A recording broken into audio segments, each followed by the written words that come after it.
Approximately 64 years ago, no, 63 years ago this month when I asked her to marry me.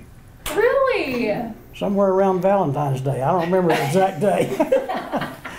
The first time. That was not the first time I'd asked her. I wasn't too sure about this. But it took her that long to say yes. Yet I had been sitting in a building at Texas Tech campus, and there was a couple of girls sitting with me, and he walked down the hallway. This was prior to, yeah, before us meeting, and I said, "Don't touch him. I'm going to marry him someday." So you knew, but you didn't say yes right away. Right. Like I say, it's before we ever met. Officially. I knew who she was, but she didn't know who I was. Well, apparently she did.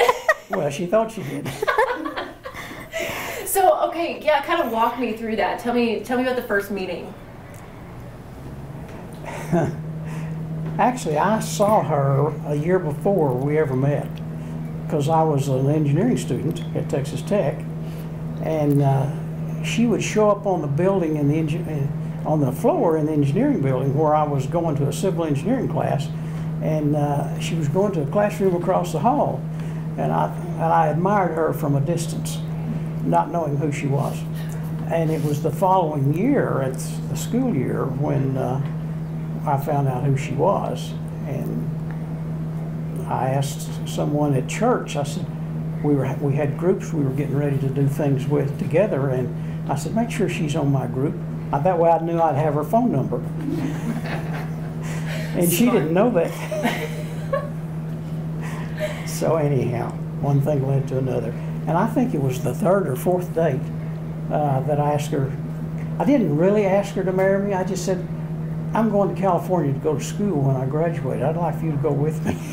But we never got to California. Well, we never got to California. We went to Chicago instead after we got married. Oh my goodness. That's quite the story. That is quite the love story. Yeah. So what, I guess, has been your biggest lesson that you've learned through all of this?